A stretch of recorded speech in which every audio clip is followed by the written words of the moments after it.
I should have known the moment he walked into my gallery that my life was about to change forever. Seoul had a way of making me feel both invisible and hypervisible at the same time.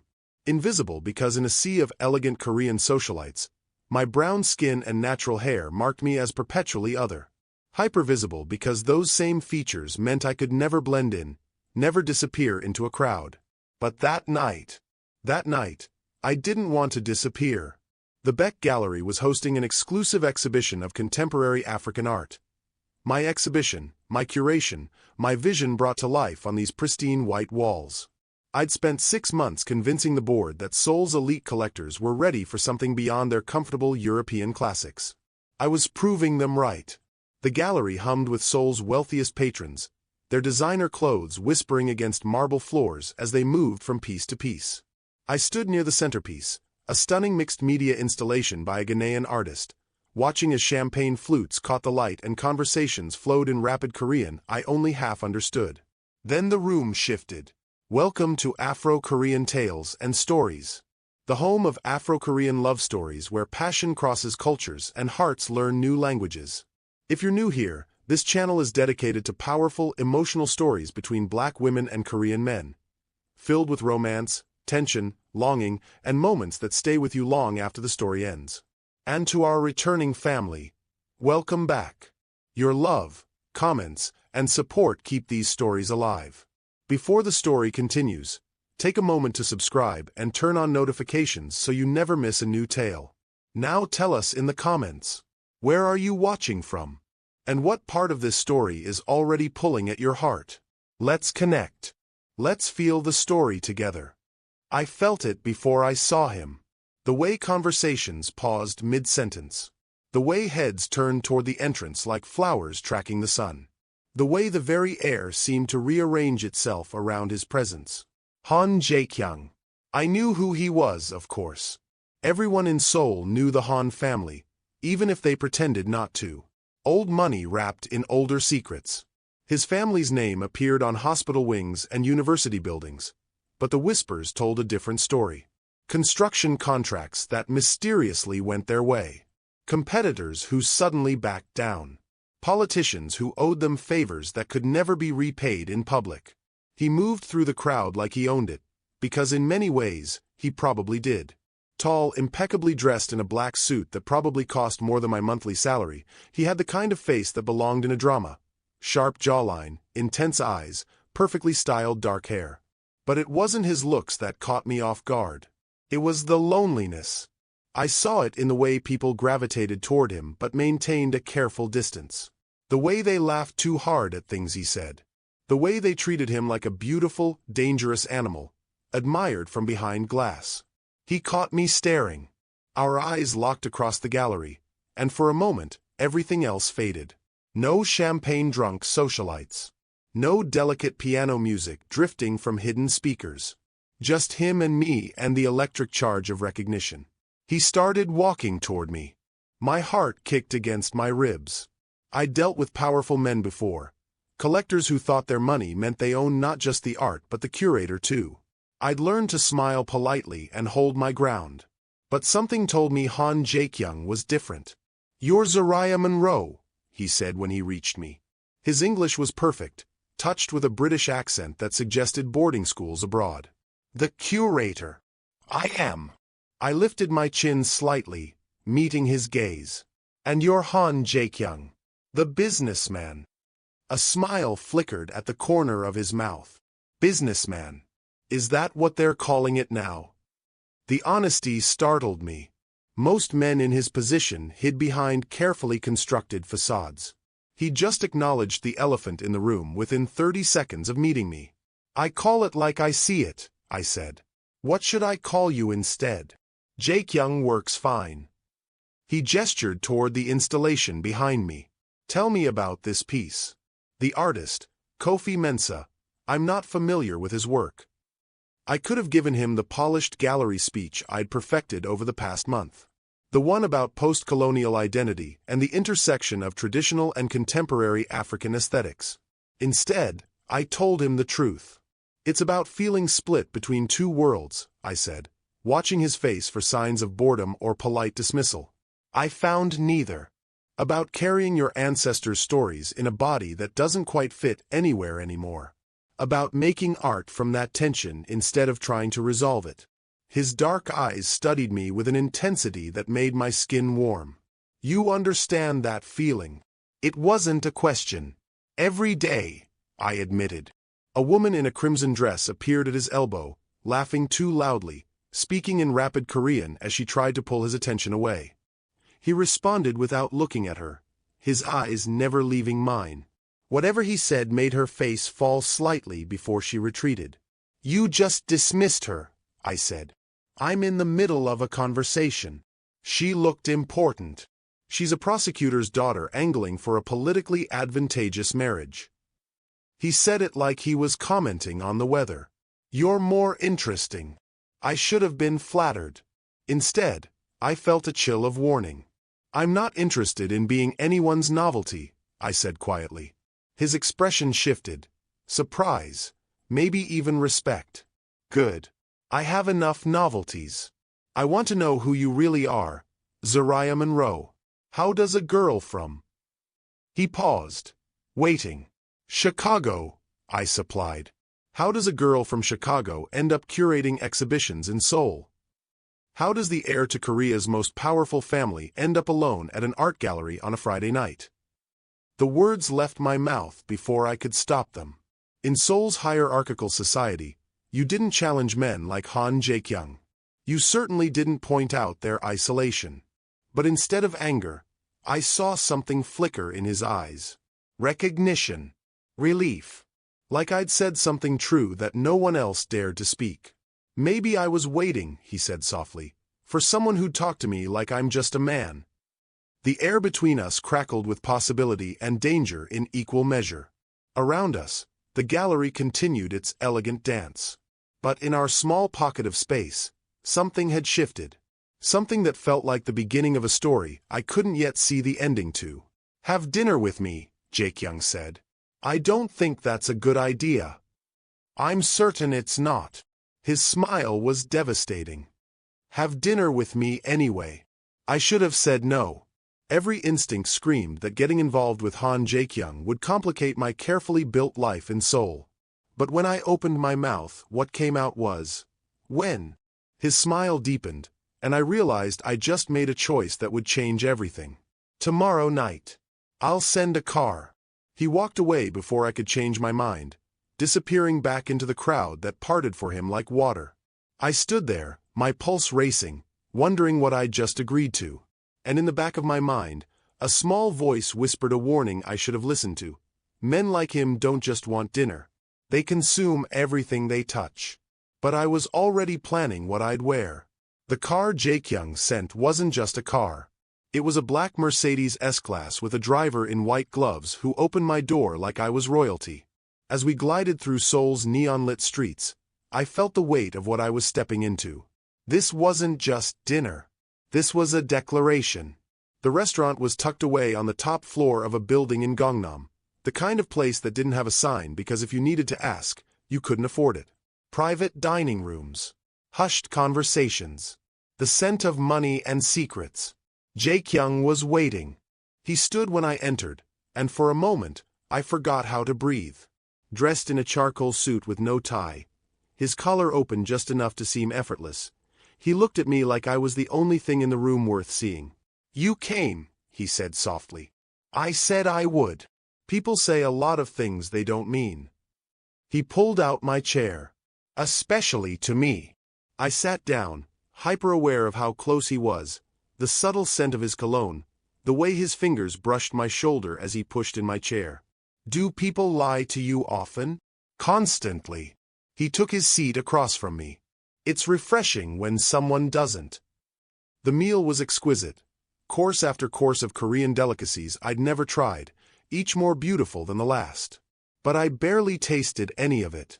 Because all I could focus on was him. The way he asked questions like he actually wanted to know the answers. The way he listened, really listened, instead of just waiting for his turn to talk.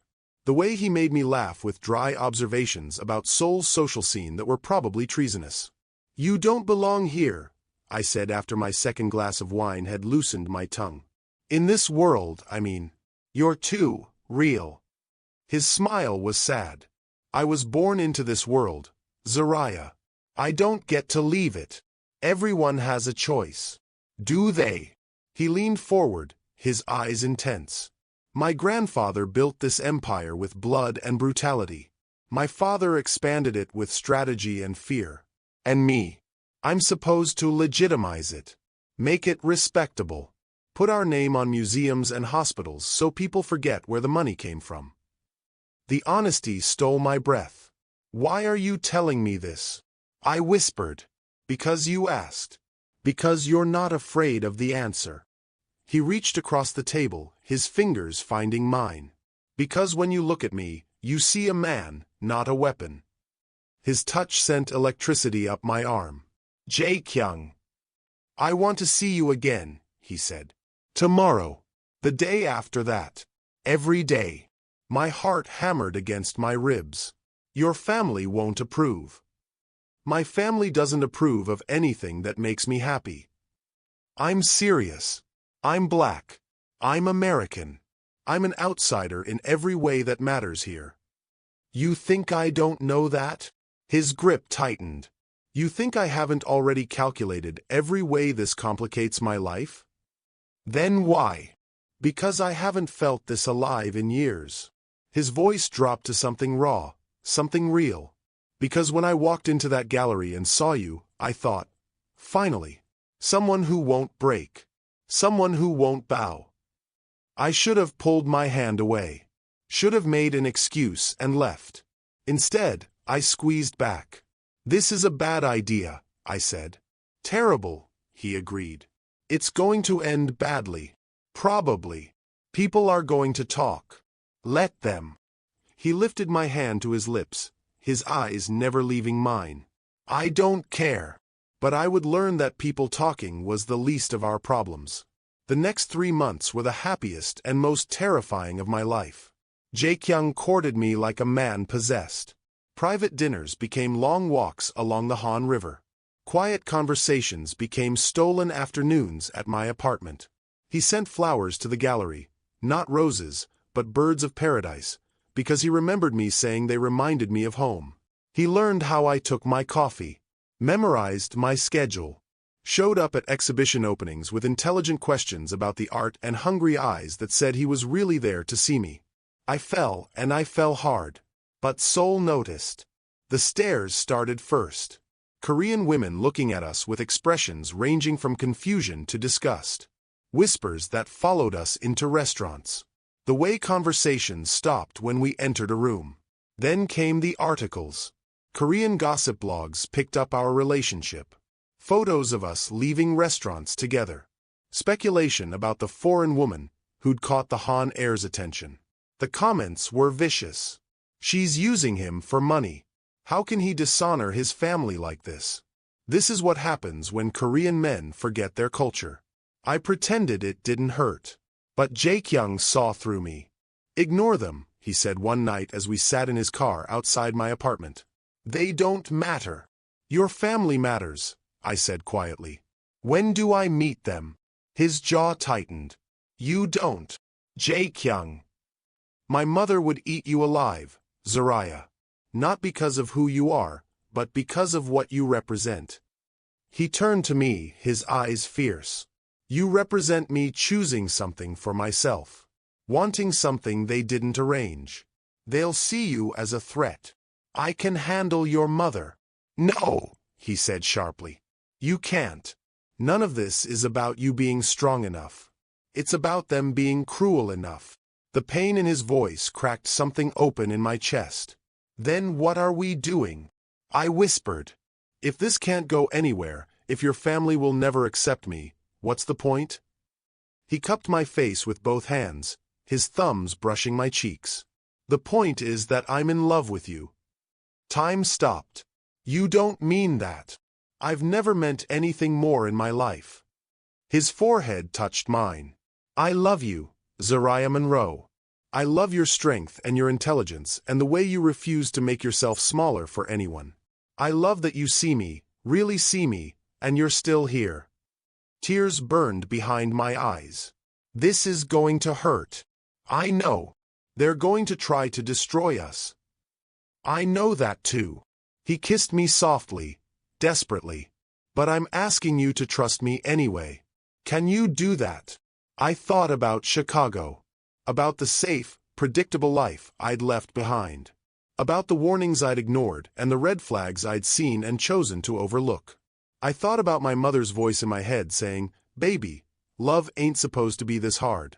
But when I looked at Jake Young, really looked at him, I saw a man fighting to be more than his family's legacy. A man who looked at me like I was worth the war. "Yes," I whispered. "I trust you." His kiss was everything. Promise and desperation and something that felt dangerously like forever. What I didn't know was that his mother was already making plans. Plans to remove me from her son's life. By any means necessary. We got married on a Tuesday in October, with no guests and no fanfare. Just me, Jake Young, a justice of the peace who asked no questions, and 2 witnesses pulled from the courthouse hallway who probably thought we were crazy. Maybe we were. The ceremony took 7 minutes. I wore a cream dress I'd bought the day before. Jake Young wore a dark suit and a look in his eyes that said he'd burn the world down before he let anyone take this from us. When he slid the ring onto my finger, a simple platinum band that somehow felt heavier than gold, his hands shook. "I promise you," he whispered as the justice droned on in Korean, "this is real. No matter what happens. No matter what they do. This is real." I believed him. God help me, I believed every word. His mother found out 3 days later. I was at the gallery when Jake Young called, his voice tight with barely controlled anger. "She knows. I don't know how, but she knows." My stomach dropped. "What did she say?" "Nothing I'm going to repeat to you." A pause. "She wants to meet you." "When?" "Tonight. At the family estate." His voice softened. "You don't have to do this. We can. I'm your wife, Jake Young." The words still felt foreign on my tongue, like trying on someone else's identity. "I'm not hiding. She's going to try to break you. Then she's going to be disappointed." But when the car pulled up to the Han family estate that evening, a sprawling traditional Hanok compound that looked like something from a historical drama, my confidence wavered. This wasn't just a house. It was a dynasty. Jake Young met me at the gate, his face unreadable. Last chance to run. Not a chance. I took his hand. "We do this together." His mother was waiting in the main house, seated on a low cushion like a queen holding court. Han Seo-yun was 63 years old, elegant in a charcoal hanbok, with iron-gray hair pulled back in a perfect bun and eyes that could freeze fire. She looked at me the way someone might look at dirt tracked onto expensive carpet. "So," she said in perfect English, each word clipped and cold, "you're the woman who married my son without permission." "With respect, ma'am, I didn't need your permission." I kept my voice steady, polite. "I needed his." Her eyes narrowed. "You don't understand our culture. I understand that your son is a grown man capable of making his own choices." "Is that what you think this is? A choice?" She laughed, but there was no humor in it. "You are a complication. A liability. Do you know how many enemies my family has? How many people would love to use you as leverage against us?" Jake Young's hand tightened on mine. "Mother." "I'm speaking to your wife." She said the word like it tasted bitter. "Tell me, Mrs. Han, what happens when a rival syndicate decides that hurting you is the easiest way to hurt us? When someone puts a gun to your head to force my son's hand?" The blood drained from my face. "That's enough," Jake Young said, his voice deadly quiet. "It's not enough. It's reality."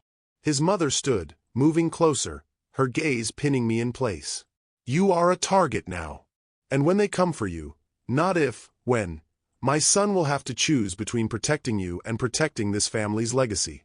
Do you really want to put him in that position?" The worst part was that she wasn't wrong. I'd known Jake Young's world was dangerous.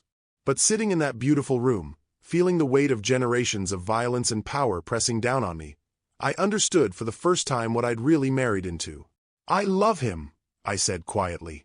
That's not going to change because you're trying to scare me. Love. She shook her head. Love is a luxury people like us can't afford. Then I feel sorry for you. The temperature in the room dropped 10 degrees. You should leave, his mother said, her voice like ice. While you still can. Before something happens that can't be undone. Jake Young stood, pulling me with him. We're done here.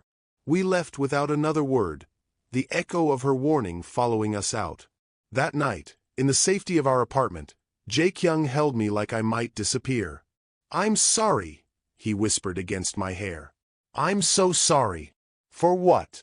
Your mother being exactly who you said she'd be. For bringing you into this. For making you a target. For...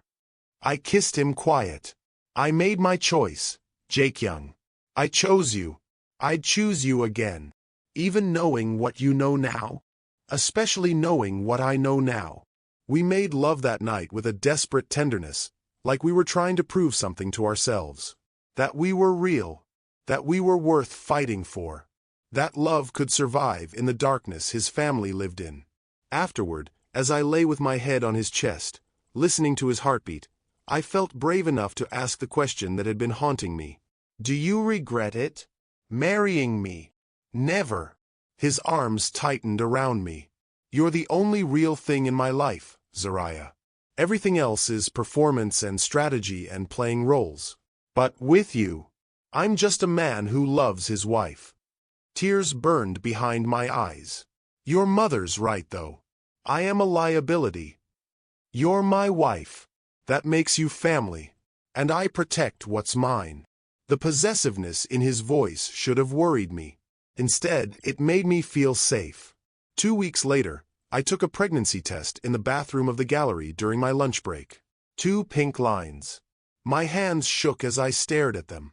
Fear and joy crashed through me in equal measure. We'd been careful, mostly, but apparently not careful enough. Or maybe this baby was meant to be. I told him that night over dinner, sliding the test across the table with trembling fingers. Jake Young stared at it for what felt like an eternity. Then he looked up at me, and I saw something I'd never seen before in his eyes. Pure, unfiltered terror. Jake Young, I'm going to be a father. His voice cracked. We're having a baby. Are you okay with this? He stood so abruptly his chair scraped across the floor. For a horrible moment, I thought he was going to leave. Instead, he crossed to me, dropped to his knees, and pressed his face against my stomach. I promise you, he said, his voice muffled against my dress, I will protect you both, no matter what it costs, no matter what I have to do. You and this child will be safe. I ran my fingers through his hair, feeling the weight of his promise. We'll be okay. The 3 of us. We'll figure it out. But even as I said the words, I felt a chill run down my spine. Because somewhere in the back of my mind, I heard his mother's warning. When they come for you, not if, when. What I didn't know was that they were already watching. Already planning. And Jake Young was about to make a choice that would destroy us both. I felt them watching before I saw them. It started small. A black sedan parked across from the gallery 3 days in a row. The same man in a gray jacket ordering coffee at my usual cafe every morning. Footsteps behind me that stopped when I stopped. At first, I thought I was being paranoid. Pregnancy hormones making me jumpy. But then the photos arrived. They came in a manila envelope slipped under our apartment door. No return address. No note. Just pictures. Me leaving the gallery. Me at the market buying vegetables. Me at my doctor's appointment, one hand protective over my barely there bump. Someone was tracking my every move. Jake Young, I called out, my voice shaking. You need to see this. He emerged from his office, took one look at the photos, and his face went absolutely blank. That terrified me more than anger would have. Pack a bag, he said quietly. What? Pack a bag. Now. We're leaving. Leaving where? What's happening? He gripped my shoulders, his eyes intense. The Choi Syndicate. They know who you are. They know about the baby. Ice flooded my veins. How? Does it matter? His jaw clenched. They're sending a message. They know my weakness now. I'm not your weakness. You're my everything. The words exploded out of him. Which makes you the perfect target. Within an hour, we were in a safe house in Gangnam, a nondescript apartment with reinforced doors and security cameras covering every angle. 2 of Jaekyung's men stood guard in the hallway. I was a prisoner in a gilded cage. And I was terrified. The next 2 weeks blurred into a nightmare of waiting. Jaekyung became a ghost. He'd leave before dawn and return after midnight, if he returned at all. When he was home, he was distant, distracted, his mind always somewhere else. The man who'd held me like I was precious had disappeared, replaced by someone cold and calculating. Someone I barely recognized. Talk to me, I begged one night when he finally came home at a reasonable hour. Tell me what's happening. I'm handling it. That's not an answer. It's the only answer you're getting. He poured himself a drink, his third that night. You need to trust me. I do trust you. But you're shutting me out. I'm protecting you. By turning into a stranger? Tears stung my eyes. You barely look at me anymore. You don't touch me. It's like I'm already gone. Something cracked in his expression. He set down his glass and crossed to me, pulling me into his arms so tightly it hurt. I'm sorry, he whispered. God, I'm so sorry. I'm trying to figure out how to keep you alive. The words chilled me to the bone. What does that mean? The Choi family isn't making idle threats, Zariah. They're watching you, following you, waiting for the right moment to. He couldn't finish the sentence. To what? To take you, to hurt you, to use you against me. His voice broke. And if they do, if they get to you, I won't be able to think straight. I'll make mistakes. And those mistakes will destroy everything my family has built. So what are you saying? That I should leave? Go back to America? No. His grip tightened. I'm saying I need to end this. Permanently. The way he said it made my blood run cold. 3 days later, his mother showed up at the safe house. I heard the commotion in the hallway, Jaekyung's men trying to stop her, her imperious voice cutting through their protests. Then she was in our living room, impeccably dressed, her face a mask of controlled fury. Get out, Jaekyung said flatly. I need to speak with your wife. Alone. Absolutely not. It's fine, I said quietly, even though it wasn't. Give us a minute. Jaekyung looked at me like I'd lost my mind. But after a long moment, he nodded and left, closing the door behind him. His mother studied me with those cold, assessing eyes. You're still here. Where else would I be? Safe. In America. Away from my son. She moved closer. The Choi family has put a price on your head. Did he tell you that? 500 million won for anyone who brings them leverage against the Han family. That leverage is you. My hand instinctively went to my stomach. They want to kidnap me. They want to use you to break my son. And it will work. For the first time, I saw something almost like emotion in her face. Because he loves you more than he loves his own survival. That makes you both liabilities. Why are you telling me this? Because I'm giving you a choice. She pulled an envelope from her purse. Inside is a plane ticket to Chicago. First class. Leaving tomorrow. Plus enough money to disappear and start over somewhere the Choi family will never find you. I stared at the envelope like it was a snake. You want me to run. I want you to survive. I want my grandchild to survive. Her voice softened, just barely. And I want my son to stop being so distracted by protecting you that he makes a fatal mistake. Does Jaekyung know you're offering me this? He'd never allow it. Which is why I'm offering it to you directly. She placed the envelope on the table between us. Leave, Mrs. Han. While you still can. Before something happens that destroys you both. After she left, I sat there for a long time, staring at that envelope. wondering if she was right. That night, I woke to find Jaekyung's side of the bed empty. I found him in the living room, sitting in the dark, a half-empty bottle of whiskey on the table beside him. "Can't sleep?" I asked softly. He didn't answer right away. When he finally spoke, his voice was raw. "I'm going to lose you, Jaekyung. I've run every scenario, every possible outcome, and in all of them you get hurt. Or worse." He looked at me, and in the dim light, I saw tears on his face. "I can't protect you, Zariah. Not the way I promised. Not the way you deserve." I crossed to him, kneeling between his legs, taking his face in my hands. "Then we'll protect each other. You don't understand. I understand that I love you. I understand that we're having a baby.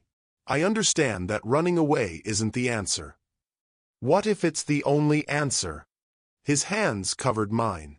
"What if the only way to keep you safe is to let you go?" Fear spiked through me. "What are you saying?" "I'm saying..." He took a shuddering breath. "I'm saying I'd rather lose you and know you're alive than keep you here and watch them destroy you." "No." I gripped him tighter. "No. We made vows. For better or worse. You don't get to decide to sacrifice us because things got hard. This isn't hard, Zariah. This is impossible. Then we'll do the impossible. Together." He pulled me into his lap, holding me like I was the only solid thing in a world that was falling apart. "I can't lose you," he whispered. "I won't survive it. You won't have to. We're going to figure this out." But even as I said the words, I felt him pulling away, making calculations I couldn't see, planning something he couldn't tell me. And in the deepest part of my heart, I knew something terrible was coming, something that would tear us apart. I just didn't know it would be Jaekyung himself who would pull the trigger. The morning it happened, Jaekyung kissed me goodbye like it was any other day. I was 4 months pregnant, just starting to show. He placed his hand on my belly, his touch gentle, reverent. "I'll be home for dinner. Promise. Promise." He kissed my forehead, my nose, my lips. "I love you, Zariah Monrohan. More than anything in this world. I love you too." Those were the last words I ever said to my husband. Or so I thought. The call came at 2:47 p.m. I was at the gallery, reviewing acquisition proposals, when my phone rang. An unknown number. I almost didn't answer. "Mrs. Han." A woman's voice, professional, carefully neutral. "This is Kim Min SEO from Seoul Metropolitan Police. There's been an incident involving your husband." The world tilted. "What kind of incident?" "I need you to come to Seoul National University Hospital immediately. I can't discuss details over the phone." My hands went numb. The phone slipped, clattered on my desk. "Is he alive?" Silence. Too long. Too heavy. "Please come to the hospital, Mrs. Han." I don't remember the taxi ride. Don't remember walking through those sterile hospital corridors. My body moved on autopilot while my mind screamed that this couldn't be real. This couldn't be happening. When I arrived, the hallway was chaos. Police. Reporters. Security guards trying to hold back cameras and microphones. And through it all, I heard the whispers. Explosion. Car bomb. The Han Air. Dead on impact. Dead. The word hit me like a physical blow. I pushed through the crowd, my voice breaking. "I'm his wife. Let me through. I need to see him." A hand gripped my arm. Jaekyung's head of security, a man named Park who'd guarded us for months. His face was gray, his eyes hollow. "Mrs. Han, you shouldn't be here." "Where is he?" "I need to see my husband." "There's nothing to see." His voice cracked. The explosion. There was a fire. The vehicle was completely destroyed. No. No, no, no, no, no. That's not possible. He left this morning. He kissed me goodbye. He promised he'd be home for dinner. I'm so sorry. My legs gave out. Park caught me before I hit the floor, but I couldn't feel anything. Couldn't breathe. Couldn't think past the roaring in my ears. Jae-kyung was dead. My husband was dead. The father of my unborn child was dead. I need to see him, I sobbed. Please. I need to see his body. I need to. The remains are too badly damaged for viewing. A new voice. Cold. Familiar. I looked up to see Han Seo-yeon standing there, perfectly composed in black, not a tear on her face. The funeral will be private. Family only. I'm his wife. You're a complication. She looked at me like I was dirt. This is a family matter. You're not welcome. The cruelty of it stole my breath. You can't do this. I have a right. You have no rights here. She leaned closer, her voice dropping to a whisper meant only for me. My son is dead because of you. Because he was distracted protecting his foreign wife and her bastard child. You brought this on him. You killed him. The words were a knife straight to my heart. No, I whispered. That's not true. Go back to America, Mrs. Han. Before someone decides you're the next target. She walked away, leaving me there on the floor, Park's arms the only thing keeping me from shattering completely. The next 72 hours were a blur of pain and bureaucracy. I was shut out of everything. The funeral arrangements. The family estate. Even information about what happened. Jae-kyung's body, what was left of it, was cremated without my presence. No viewing. No chance to say goodbye. Just ashes in an urn I wasn't allowed to see. The media painted it as a targeted assassination. Rival syndicates settling old scores. The Han family released a statement mourning their heir and promising justice. They never once mentioned me. It was like I'd never existed. Like our marriage had been erased. I tried calling Jae-kyung's phone. It went straight to a disconnected message. I went to our apartment to find it had been cleared out. His clothes gone, his papers removed, every trace of him systematically eliminated. Even our wedding photos were missing. I sat in that empty apartment, for months pregnant, and realized the truth. They were erasing me from his life. Retroactively deleting the inconvenient American wife who'd complicated their perfect legacy. On the fourth day, a lawyer appeared at my door. Not Jae-kyung's lawyer. Someone new, someone working for the family. Mrs. Han, I have documents for you to sign. What documents? Paperwork acknowledging that your marriage to Han Jae-kyung is dissolved by death. And documentation releasing any and all claims to the Han family estate. My hands shook as I looked at the papers. This says I forfeit all inheritance rights. That's correct. I'm carrying his child. A child born out of wedlock according to Korean law, as your marriage was not registered with the family register. He said it without emotion, like he was discussing the weather. Sign the papers, Mrs. Han. The family is prepared to offer you a generous settlement in exchange. I don't want their money. Then you'll get nothing.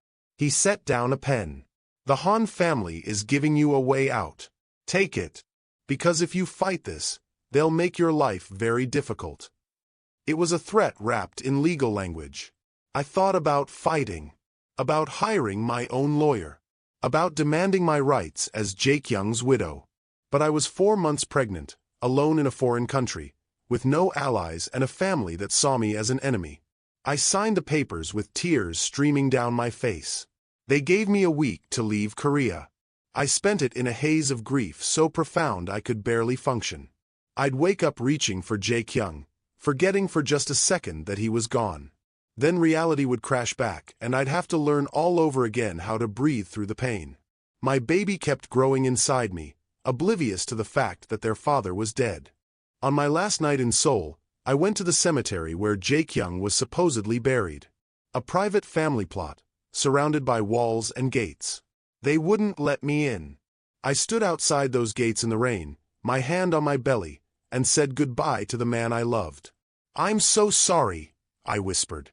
I'm sorry I wasn't enough to keep you safe. I'm sorry our baby will never know their father. I'm sorry for all of it. The wind picked up, cold and bitter, like even the weather was grieving. I flew back to Chicago the next morning, leaving Seoul and Jae-kyung behind. What I didn't know, what I couldn't have known, was that the man I was mourning was still alive. Still breathing. Still watching me from the shadows, his heart breaking as he let me go. Because sometimes, loving someone means destroying them to save them. And Jaekyung had chosen to burn our life to ashes. To protect me from something worse than death. I gave birth to Malachi on a snowy February morning in Chicago, 5 months after his father died. Or so I thought. The labor was long and brutal, 18 hours of pain with only my mother holding my hand, whispering prayers and encouragement. No husband waiting in the hallway. No proud father ready to cut the umbilical cord. Just me and my grief and the tiny life fighting to enter a world that had already broken his mother's heart. When they placed him in my arms, I looked into eyes that were unmistakably Jaekyung's, dark and deep and somehow old, and I shattered all over again. "Hi, baby," I whispered through tears. "I'm your mama. And your daddy loved you so much." My mother's hand squeezed my shoulder. "What are you naming him?" "Malachi." I traced his perfect tiny features. "Malachi Monrohan. So he'll always know where he came from. Even if where he came from had tried to erase us both." The first year was survival. My mother helped when she could, but she was still working full-time. My savings ran out quickly. The generous settlement from the Han family turned out to be barely enough to cover 6 months of expenses in Chicago. I was a single mother with a baby, a useless art history degree, and grief so heavy I could barely get out of bed some mornings. But Malachi needed me, so I learned to function through the pain. Learned to smile at my son even when I wanted to scream. Learned to change diapers and warm bottles and sing lullabies in the middle of the night while my heart bled for the man who should have been there doing this with me. I got a job at a small gallery in Lincoln Park. The pay was terrible, but they let me bring Malachi to work sometimes. He'd sleep in a carrier on my chest while I greeted visitors and wrote catalog descriptions. On his first birthday, I baked him a cake and tried not to think about how Jaekyung should have been there to watch him smash it with his chubby hands. I tried not to think about a lot of things. But at night, when Malachi was asleep, the questions came. Questions I couldn't answer. Questions that haunted me. Why hadn't they let me see his body? Why had the Han family been so desperate to erase me? Why did it feel like something about that day didn't add up? When Malachi turned 2, he started talking in full sentences. And some of those sentences broke my heart. "Where's my daddy?" he asked one morning, looking up at me with those eyes that were too much like Jaekyung's. I knelt down to his level, choosing my words carefully. "Your daddy is in heaven, baby. But he loved you very much. Does he know me?" God, how do you explain death to a 2-year-old? "He knew you were coming. He was so excited to meet you." I pulled Malachi into my lap. "He used to talk to you when you were in my belly." He'd put his hand right here. I placed Malachi's small hand on my stomach, "and tell you stories." "What stories?" "Stories about being brave. About being kind. About protecting the people you love." My voice cracked. He wanted you to know that no matter what happened, you were loved. Malachi's tiny hand patted my face. "Don't cry, Mama. I'm okay, baby. These are happy tears. Because I have you." But they weren't happy tears. They were the tears of a woman who'd lost everything and was trying to build a life from the wreckage. My mother finally said what she'd been thinking for 2 years on a Sunday afternoon while we watched Malachi play with his toy cars. "Something's not right about how that man died." I looked at her sharply. "Mama." "I'm serious, Zariah. No body. No viewing. His family shutting you out that fast." She shook her head. "That's not grief. That's covering something up." "What are you saying?" "I'm saying maybe you should stop accepting their version of events and start asking questions." The thought had occurred to me. Late at night, when I couldn't sleep, when the pieces didn't quite fit together. But I'd pushed it away because the alternative was too painful to consider. If Jaekyung wasn't really dead, if he'd left me on purpose, if he'd chosen to let me believe he was gone, that would be worse than death. That would be betrayal. "It doesn't matter," I said quietly. "He's gone. Whether he's dead or he left, The result is the same. I'm raising Malachi alone. But don't you want to know the truth? The truth is that I loved a man who came from a world that destroyed us both. I watched Malachi drive his toy car across the carpet, making engine noises. The truth is that I have a son who needs me to be strong, not drowning in conspiracy theories. My mother's expression softened. You're already strong, baby. Strongest woman I know. I don't feel strong. That's because you're doing it alone. But you don't have to. She squeezed my hand. Your daddy and we're here. And when you're ready, if you're ever ready, we'll help you find out what really happened that day. I nodded, not trusting my voice. Because part of me didn't want to know. Part of me wanted to keep believing that Jae-kyung had died loving me. That he'd been taken from us, not that he'd chosen to leave. Some truths are too devastating to bear. 3 months later, I got a letter from a law firm in Seoul. It came in a cream-colored envelope with official stamps and Korean characters I couldn't read. My hands shook as I opened it. Dear Mrs. Manrohan, we are writing to inform you of outstanding estate matters requiring your attention in Seoul. As documented spouse of the late Han Jae-kyung, you are named in certain property claims that must be resolved in person. Please contact our office at your earliest convenience to schedule your return to Korea. I read it 3 times, my heart pounding. This made no sense. They'd made me sign papers giving up all claims to the Han estate. I'd forfeited everything. So why were they calling me back now? I picked up my phone and called the number listed. A woman answered in Korean, then switched to English when I responded. Yes, Mrs. Manrohan. We've been trying to reach you for several weeks. This matter cannot be resolved without your presence. What matter? I don't understand. I'm not at liberty to discuss details over the phone. But I assure you, this is legitimate and time-sensitive. How time-sensitive? The hearing is scheduled for 3 weeks from now. If you miss it, the estate will be settled without your input. After I hung up, I sat there staring at the letter, my mind racing. Every instinct screamed that this was wrong. That something about this didn't add up. But I also thought about Malachi.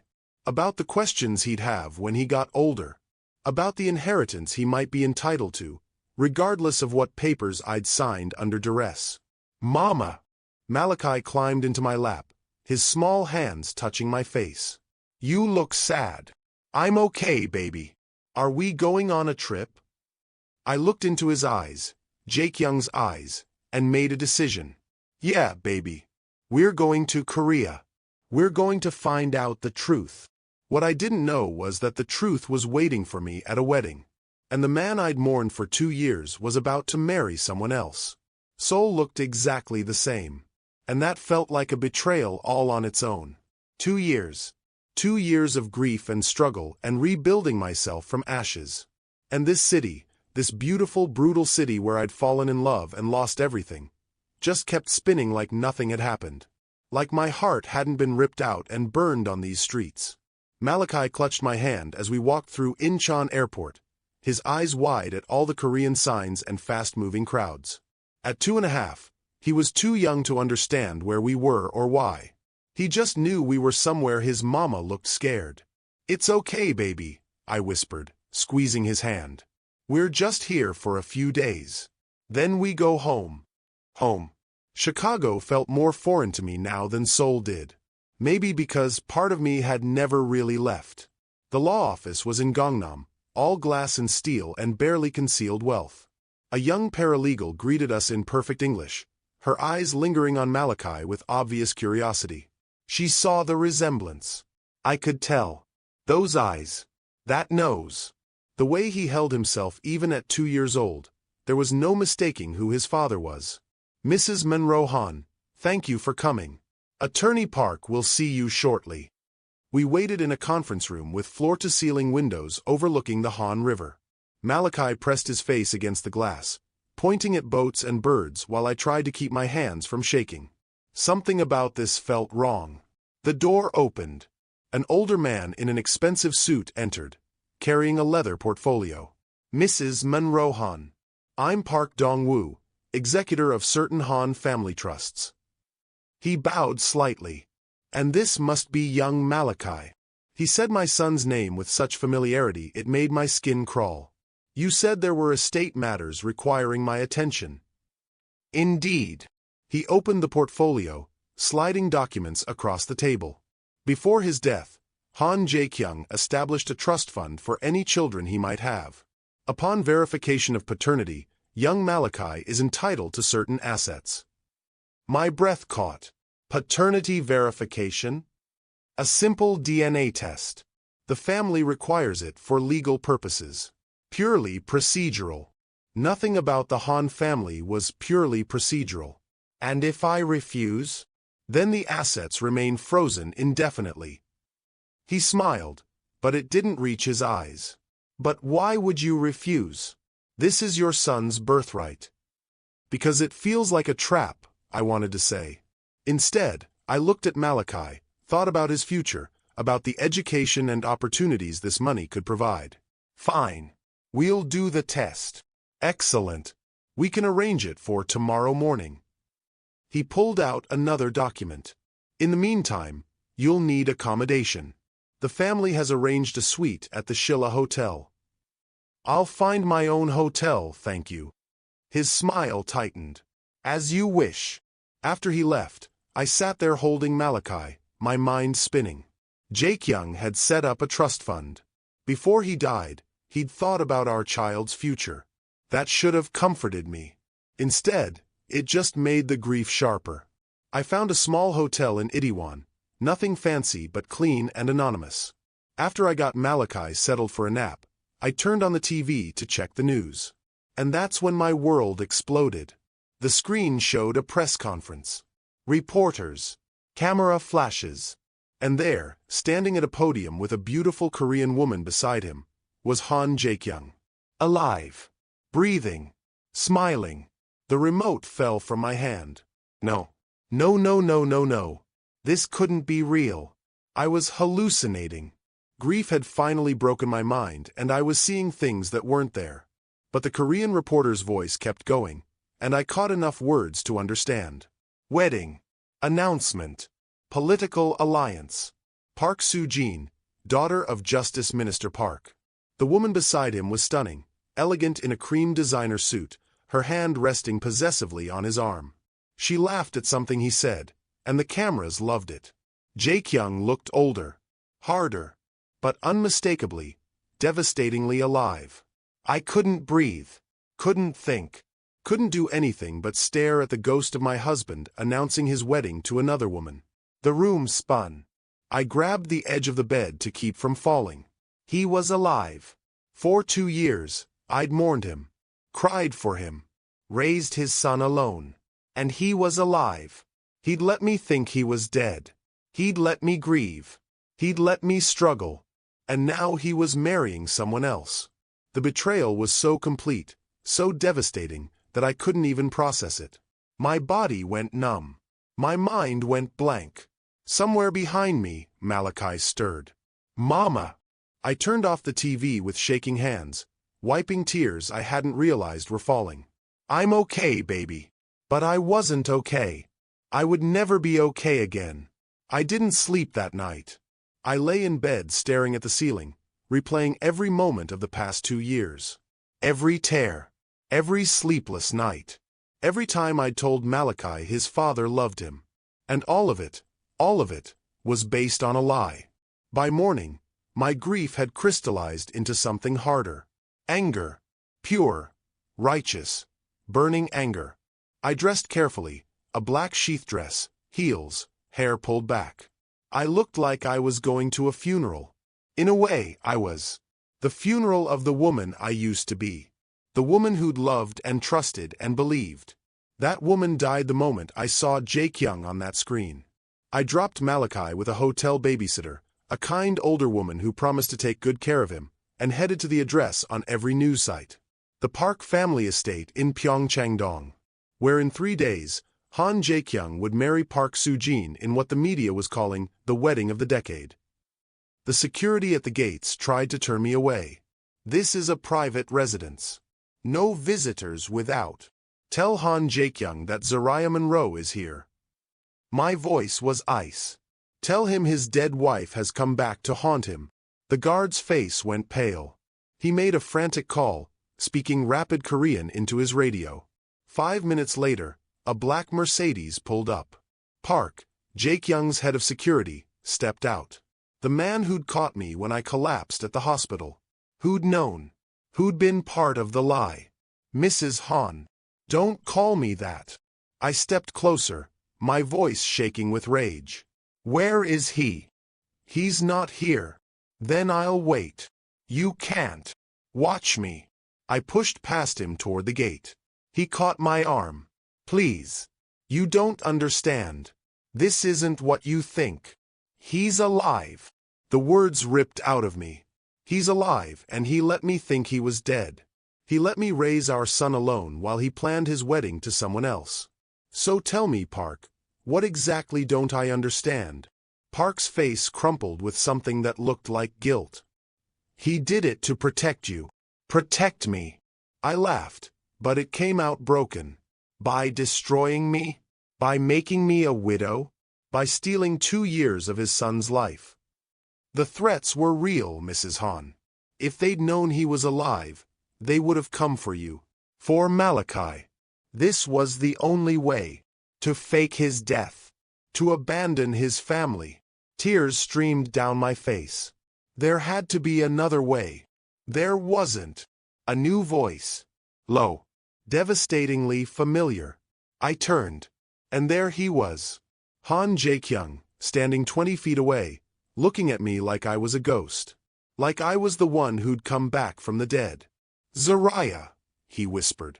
Just my name. But it held 2 years of longing and regret and pain. I wanted to run to him. Wanted to hit him. Wanted to demand answers and apologies and explanations.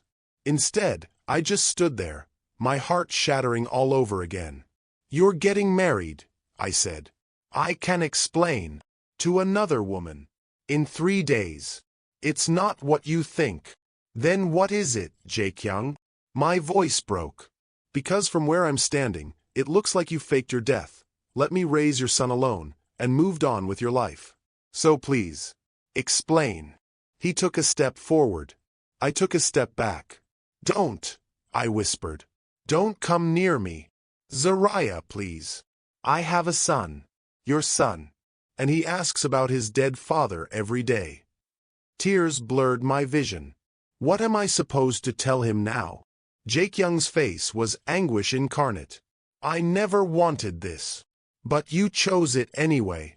Silence fell between us, heavy with everything unsaid. Everything broken. Finally, I wiped my eyes and straightened my spine. I came to Seoul to settle estate matters. For Malachi's future. That's the only reason I'm here.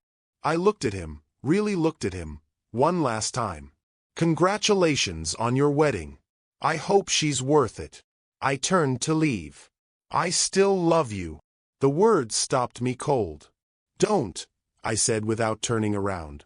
Don't you dare. I never stopped. Not for a single day. I looked back at him, this man I'd loved more than life itself. This man who'd broken me. Then you should have stayed dead. I walked away, leaving him standing there. But I could feel his eyes on me. Could feel the weight of everything we'd lost. And somewhere deep inside, beneath the anger and betrayal, I felt something I didn't want to name. Hope. Dangerous, foolish hope. Because in 3 days, I was going to that wedding. And I was going to make Han Jaekyung look me in the eye while he promised forever to someone else. I don't know what possessed me to bring Malachi to that wedding. Maybe it was anger. Maybe it was spite. Maybe I just needed Jaekyung to see, really see, what he'd thrown away when he chose to play dead. The venue was the Shilla Hotel's grand ballroom, all crystal chandeliers and white roses and enough wealth on display to feed a small country. Seoul's elite filled the seats in designer hanbok and custom suits. I wore black. Not navy. Not charcoal. Pure. Funeral black. Let them talk. Malachi squirmed in my arms, uncomfortable in the little suit I'd bought him that morning. Mama, why are we here? We're attending a wedding, baby. Whose wedding? I couldn't answer that. Couldn't say your father's without breaking apart. So I just held him tighter and found seats in the back row, where hopefully we'd go unnoticed. I should have known better. The moment we sat down, heads turned. Whispers rippled through the crowd like a stone dropped in water. I felt eyes on me, shocked, scandalized, hungry for drama. Let them stare. I'd earned the right to be here. The ceremony began with traditional music, Hegium and Digium creating haunting melodies that made my chest ache. The officiant took his place. Groomsmen filed in. Then Jaekyung appeared. He looked devastating in a traditional black dopo, his hair perfectly styled, his face composed. But I saw the tension in his jaw, the way his hands clenched at his sides. He was nervous. Good. Our eyes met across the crowded ballroom, and for a moment, everything else disappeared. Just him and me and 2 years of grief and anger and love that refused to die. I saw pain flash across his face. Regret. Longing. Then he looked away, taking his place at the altar. The music changed. Everyone stood. Park Soo-jin entered like she was born for this moment. A vision in an ivory hanbok embroidered with golden phoenixes, her hair adorned with traditional ornaments. She was beautiful, poised. Everything a chaebol bride should be. Everything I never was. She walked down the aisle on her father's arm, smiling radiantly. When she reached Jaekyung, he took her hand. And something inside me died all over again. The officiant began speaking in Korean. I understood maybe half of it, something about unity and tradition and family honor. Words that meant nothing when the groom had buried his first wife before marrying his second. Malachi tugged on my dress. Mama, I'm bored. Shoo, baby. Just a little longer. But Malachi was too. He didn't understand waiting quietly. He slipped out of my arms before I could catch him and started toddling down the aisle, his little feet loud on the marble floor. Malachi, no. Every head turned. My son, oblivious to the hundreds of eyes on him, kept walking toward the altar with single-minded determination. Walking toward Jaekyung. I rushed after him, mortified, trying to catch him before. Appa! The word stopped everything. Malachi reached Jaekyung and wrapped his small arms around his leg, looking up at him with those unmistakable Han family eyes. Appa! Up! Father! He called him father. The ballroom erupted in shocked whispers. Jaekyung's face went absolutely white. He stared down at Malachi like he was seeing a ghost, his son, alive and real and calling for him. I'm sorry, I said, rushing forward to grab Malachi. I'm so sorry, he doesn't understand. But when I tried to pick up Malachi, he clung to Jaekyung harder, refusing to let go. No. Appa. Stay. Park Soo-jin's perfect composure cracked. She looked at Malachi, then at Jaekyung, then at me. Understanding dawned in her eyes. Who is this? She asked in Korean, her voice sharp. Jaekyung couldn't speak. He just stood there, frozen, staring at our son. So I answered for him. I'm Zariah Monroe Han, I said clearly. In English everyone could hear. And this is Malachi, Han Jaekyung's son. The whispers turned to gasps. Park Soo-jin's father stood up, his face purple with rage. He started yelling in Korean, words I couldn't fully understand but whose meaning was clear. Scandal. Disgrace. Lies. Han Seo-yun appeared from the front row, moving toward us like a predator. Get that child out of here. Now. No. Jaekyung's voice cut through the chaos like a blade. He knelt down, bringing himself eye level with Malachi. What's your name? Malachi's face lit up. I'm Malachi. I'm 2.5. Malachi. Jaekyung said it like a prayer. His hand trembled as he touched our son's face. You look like you. I finished bitterly. Yeah, he does. Jaekyung looked up at me, and the anguish in his eyes was so raw it hurt to witness. Zariah. Don't. I grabbed Malachi's hand, pulling him away. This was a mistake. We shouldn't have come. Wait. Jaekyung. Park Soo-jin's voice was shrill. What is happening? Who is this woman? The question hung in the air like a guillotine. Every eye in the ballroom was on him, waiting for an answer, waiting to see if he'd claim us or deny us. I held my breath, hating myself for caring what he'd say. Jae-kyung stood slowly, his jaw working. When he spoke, his voice was quiet but clear. She's my wife. Chaos. Pure, absolute chaos. Guests shouting. The parks demanding explanations. His mother's face twisted with fury. Security rushing forward. And through it all, Jae-kyung just looked at me. I never stopped being your husband, Zariah. Even when I let you think I was dead. Even today. He turned to Park Soo-jin, his voice gentle but firm. I'm sorry. I can't do this. Park Soo-jin's hand flew to her mouth. You're calling off the wedding? There is no wedding. He removed the ceremonial ring from his finger. There never should have been. You'll ruin us. Her father roared. This is breach of contract. Political suicide. I know. Jae-kyung's eyes never left mine. But I can't marry someone else when my heart never let go of the woman I already married. Han Seo-yeon grabbed his arm. Think about what you're doing. Think about the family. I am thinking about family. He looked down at Malachi, who was watching everything with wide, confused eyes. I'm thinking about my son.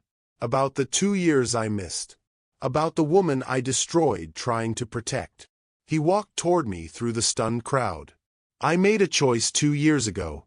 I thought it was the right one. I thought faking my death was the only way to keep you and Malachi safe from the Choi Syndicate. His voice broke. I was wrong. You think. My voice dripped with sarcasm masking pain. You think maybe leaving your pregnant wife to mourn you might have been the wrong choice? I know. God, Zariah, I know.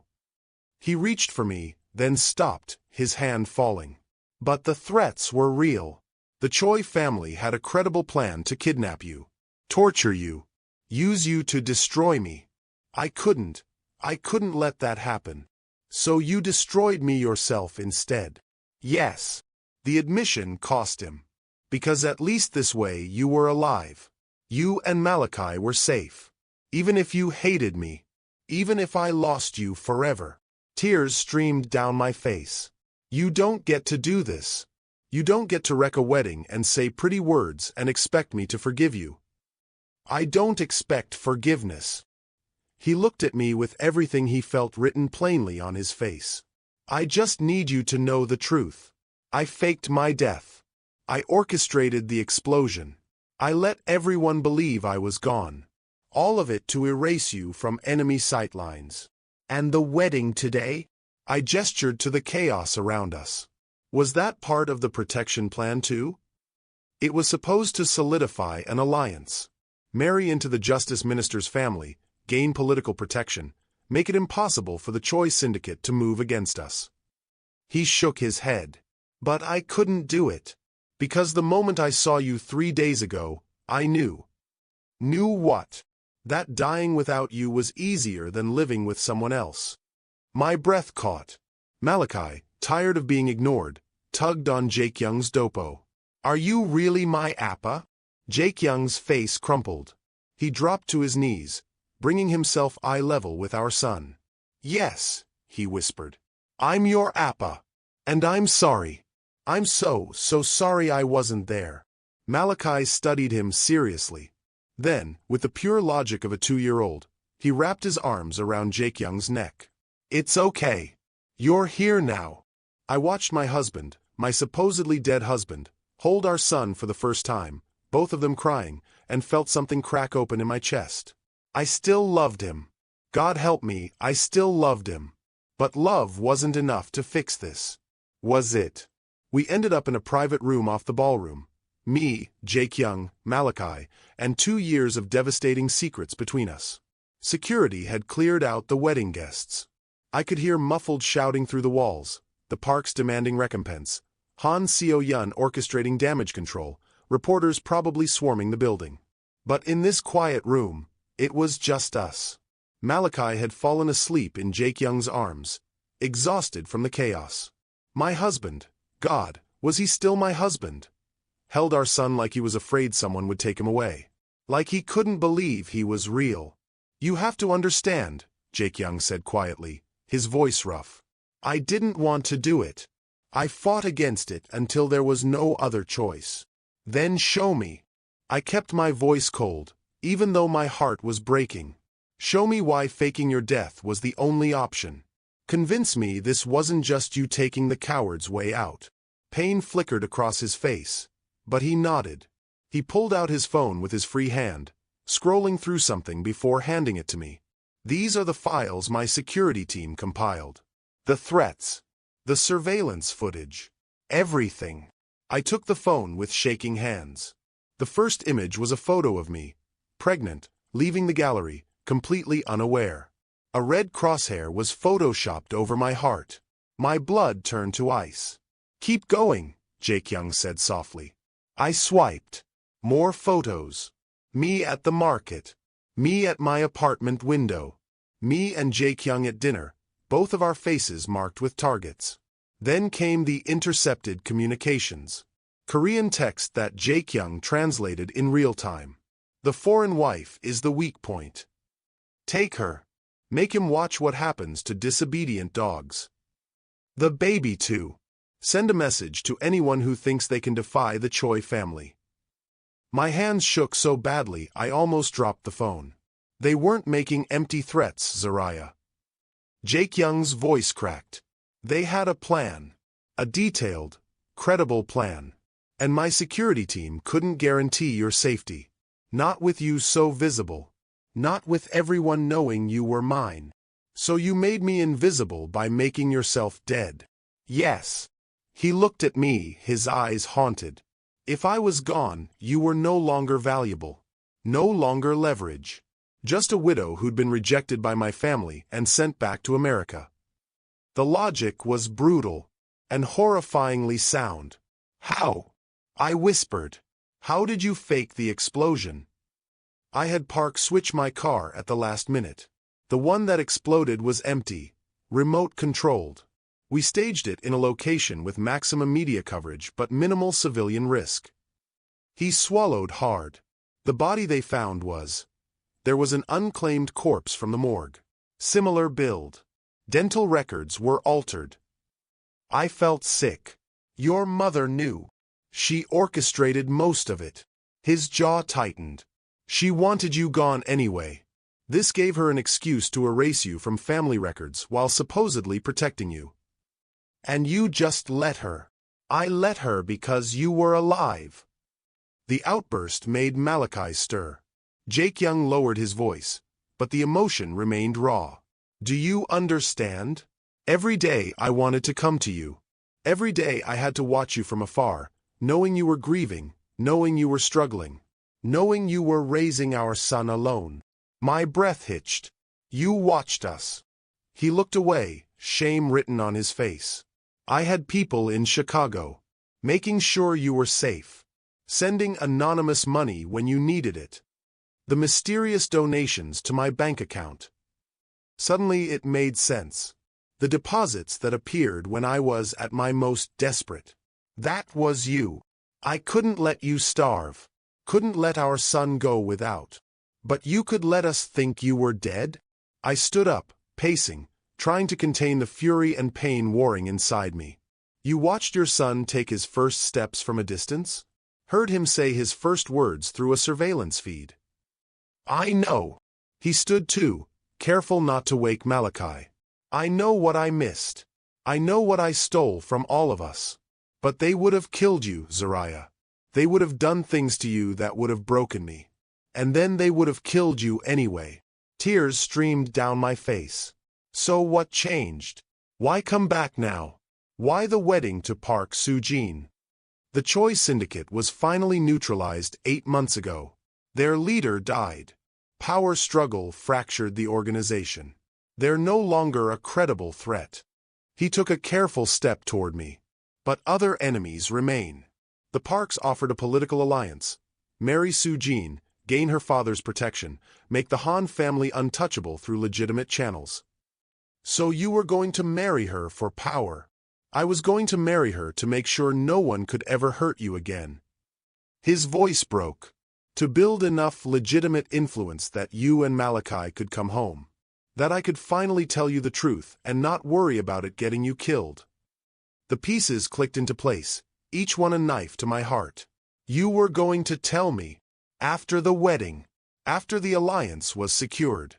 I was going to come to Chicago and explain everything. Beg for your forgiveness. Ask if there was any chance. His voice failed. Any chance I'd take you back. Any chance you wouldn't hate me forever. I looked at him, really looked at him, and saw 2 years of suffering etched into his face. He'd aged. Lost weight. The easy confidence I'd fallen in love with was gone, replaced by hard-won survival. He'd been in his own kind of hell. But so had I. I don't know if I can forgive you, I said honestly. You broke me, Jake Young. You made me a widow. You stole 2 years of your son's life. You let me believe. My voice cracked. You let me believe I'd never love again. I know. And now you're asking me to just, what? Understand? Accept it. Move on. No. He shook his head. I'm asking you to hear the truth. To know that every single day was torture.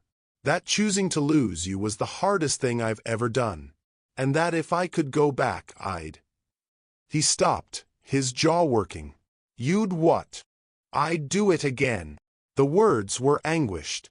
Because you're alive. Because Malachi is safe. And I'd burn in hell for eternity if it meant keeping you both safe. Damn him. Damn him for making sense. For showing me the photos and the threats and the impossible choice he'd faced. For loving us enough to destroy himself. For making me understand. I still love you, he whispered. I know I have no right to. I know I ruined everything. But I need you to know, I never stopped. Not for 1 second. I wanted to stay angry. Wanted to hold onto my righteous fury.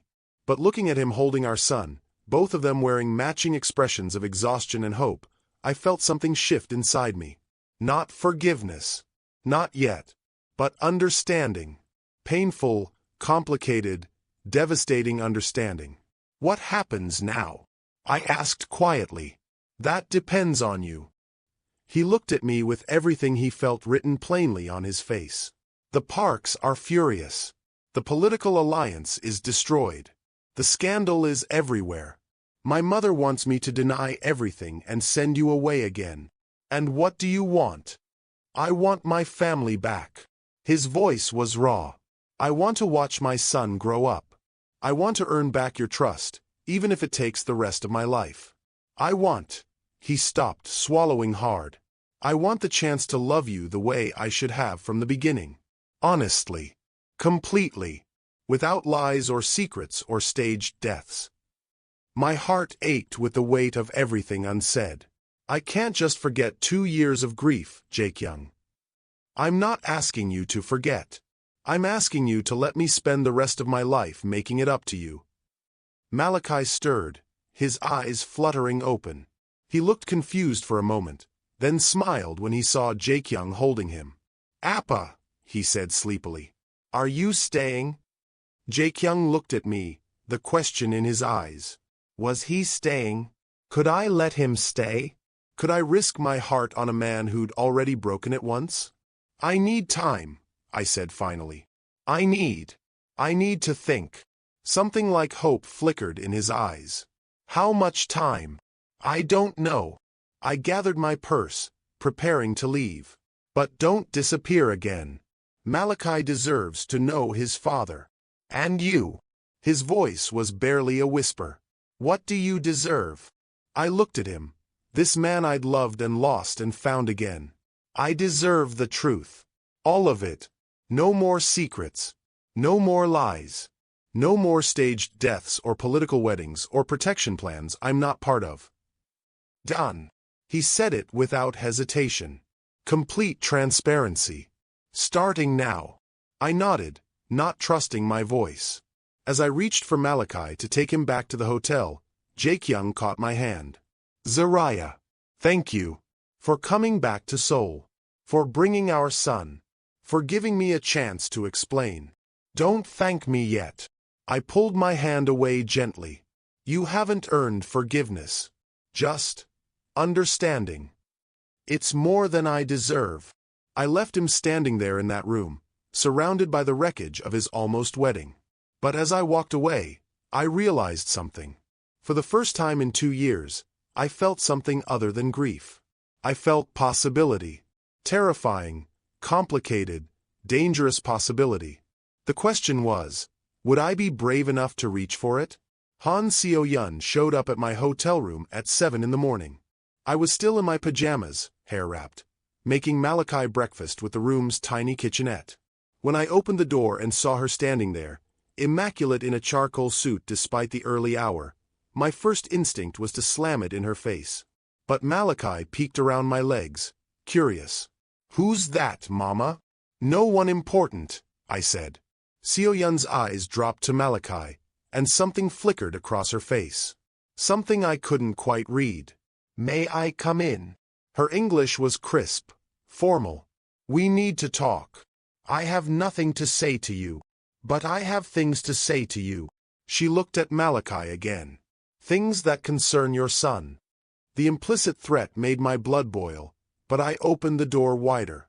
"You have 5 minutes." She entered like she owned the place, her gaze sweeping over our modest hotel room with barely concealed disdain. Then she saw Malachi's toys scattered on the floor, the stuffed tiger Jaekyung had given him yesterday, the toy cars, the coloring books. Evidence of a child's life. Her grandson's life. "Malachi," I said gently, "why don't you watch cartoons in the bedroom for a few minutes? Mama needs to talk to this lady." "Okay." He grabbed his tiger and scampered off, leaving me alone with the woman who'd helped orchestrate my husband's fake death. The silence stretched like barbed wire. "You look like hell," I said finally. "Good. You should." Something almost like a smile touched her lips.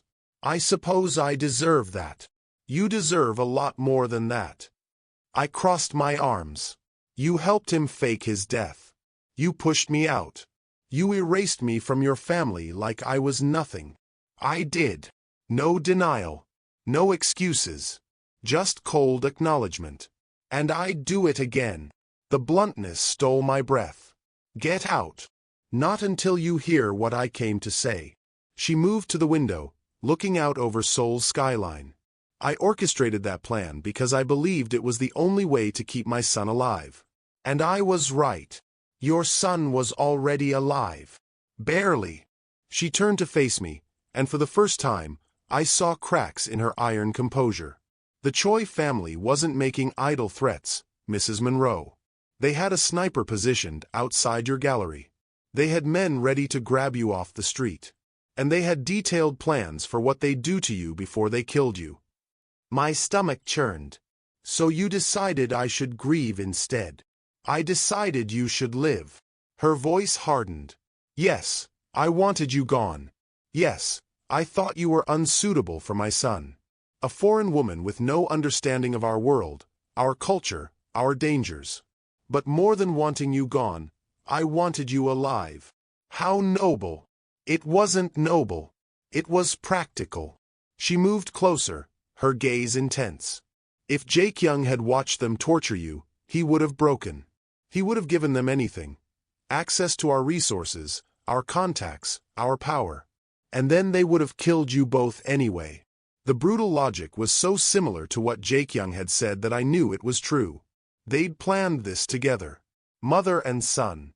United in their decision to destroy me to save me. "So what do you want?" I asked bitterly. "Gratitude? Absolution. I want you to understand the impossible choice we faced." She paused, her mask slipping. "And I want you to know that watching my son die inside for 2 years was its own kind of torture."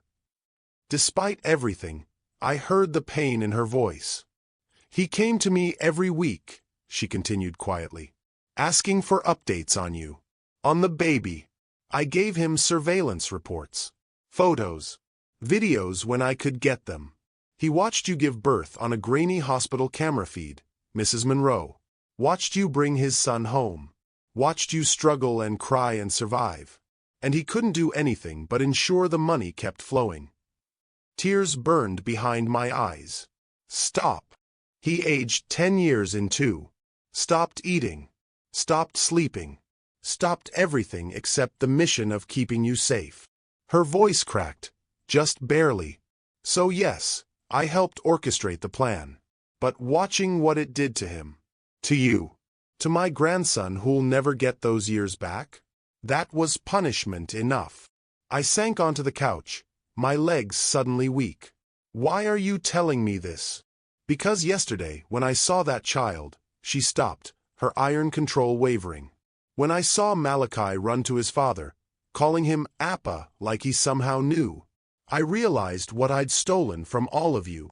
You realized now, after 2 years. I realized yesterday that protecting bloodlines doesn't matter if the bloodline grows up without knowing its father. She sat down across from me, her posture perfect despite the emotion in her voice. I'm here to tell you the complete truth. And to ask, not demand ask, if you'll consider staying in Seoul. My head snapped up. What? The Parks are furious, yes. The political alliance is destroyed. But the scandal will die down eventually. Scandals always do. She folded her hands in her lap. Jaekyung needs his family. Malachi deserves to know his heritage. And you. I what? You're stronger than I gave you credit for. The admission seemed to cost her. You survived. Raised a child alone in a foreign country. Built a life from nothing. That takes strength. I underestimated. Was Han Seo-yeon actually admitting she was wrong? I don't need your approval, I said quietly. No, you don't. She met my eyes. But Malachi needs his grandmother. And I would like the chance to know my grandson. The vulnerability in those words shocked me more than anything else she'd said. Before I could respond, Malachi wandered back into the room, Tiger tucked under his arm. Mama, I'm hungry. I'll make you something in a minute, baby. I'll do it. Seo-yeon stood abruptly, moving toward the kitchenette before I could protest. What does he like? I stared at her, this powerful matriarch who'd orchestrated my husband's fake death, now asking what my son wanted for breakfast. Toast with jam. And cut it into triangles, not squares. Triangles. Of course. She set about making breakfast with surprising efficiency. Malachi watched her with wide, curious eyes. Are you my grandma? Seo-yeon's hands stilled on the bread. When she spoke, her voice was softer than I'd ever heard it. Yes. I'm your halmeani. What's a halamoani? It's Korean for grandmother. She crouched down to his level, and I saw her eyes glisten. Your Appa is my son. My Appa who came back. Yes. Your Appa who came back. Malachi studied her seriously. Then, with the pure acceptance of a child, he hugged her. Seo-yeon froze, clearly unprepared for the gesture. Then slowly, carefully, she wrapped her arms around her grandson and held him like he was made of glass. I watched this woman, this cold, calculating woman who'd helped break my heart, cry silently into my son's hair. And something inside me softened. Not forgiveness. Not yet. But the beginning of understanding. When Seo-yeon finally pulled back, she wiped her eyes with precise movements, rebuilding her composure brick by brick. I need to go. I have damage control to manage. She stood, straightening her jacket. But I meant what I said. Stay in Seoul. Give my son a chance to be a father. Give Malachi a chance to know his family. And you? I asked. What do you get out of this? She looked at Malachi, who'd gone back to his cartoons, oblivious to the earthquake happening around him. A chance to be better than I was. She moved toward the door, then paused. I can't undo the past 2 years. But I can make sure the next 2 are different. If you'll let me. After she left, I sat there in stunned silence. Han Seo-yeon had just apologized. Sort of. In her own twisted, complicated way. My phone buzzed. A text from Jaekyung. My mother just told me she visited you. Are you okay? Do I need to apologize for her too? I stared at the message, my thumb hovering over the reply. Was I okay? I didn't know. Everything I thought I knew about the Han family, about the rigid, prejudiced matriarch who'd helped destroy my marriage, had just shifted. She wasn't just protecting her son's legacy. She was protecting her son. And now, seeing Malachi, she wanted to protect him too. Could people really change? Could a woman who'd orchestrated such cruelty find redemption? Could a family built on secrets and lies become something healthier? I looked at Malachi, happily munching his triangle toast, wearing his father's eyes and his grandmother's stubborn chin. He deserved to know his family. All of them. Even the complicated, broken ones. I texted back. I'm okay. We need to talk. All of us. About what happens next. His response was immediate. Anything. Everything. Whatever you need. I set down my phone and took a deep breath. 2 days ago, I'd come to Seoul to settle estate matters and leave. Now I was considering staying. Considering giving Jae-kyung another chance. Considering letting Malachi grow up knowing his Korean heritage, his complicated family, his father who died and come back to life. Was I brave enough? Strong enough? Foolish enough? Only time would tell. But for the first time in 2 years, I felt something dangerous blooming in my chest. Hope. The press conference was Jae-kyung's idea. I need to make a public statement, he'd said when we met at a quiet cafe the day after his mother's visit. About the wedding. About us. About everything. That's career suicide, I'd replied. I don't care. He looked at me across the table with an intensity that made my breath catch. I've spent 2 years living a lie. I'm done hiding. Done protecting a legacy that cost me everything that actually matters. Your family will never forgive you. My family will adapt. They always do. He reached for my hand. The question is, will you? Will you stand beside me when I tell the world the truth? I'd looked at Malachi, coloring happily in a corner booth, oblivious to the storm brewing around him. What truth are you planning to tell? All of it. No hesitation. The fake death. The threats. The impossible choice. And that you and Malachi are my real family. The only family I choose. The word choose hit different. Because he was choosing us. Publicly. Irrevocably. So here we were, 3 days later, in the Seoul Press Center with what felt like every media outlet in Korea packed into one room. My palms were sweating. Jae-kyung sat at the podium, composed as ever, but I could see the tension in his jaw. His mother sat to his left, her face an unreadable mask. I sat to his right, Malachi on my lap, both of us dressed conservatively. Me in navy, Malachi in a tiny suit that made him look like a miniature businessman. The cameras were overwhelming. Flashes. Murmurs. The weight of judgment. Jae-kyung cleared his throat, and the room fell silent. Thank you for coming. He spoke in Korean first, then repeated in English. I called this press conference to address recent events and to correct the public record regarding my personal life. A reporter shouted a question. Jae-kyung held up a hand. Please. Let me finish. Then you can ask whatever you want. He took a breath, and I watched him gather courage.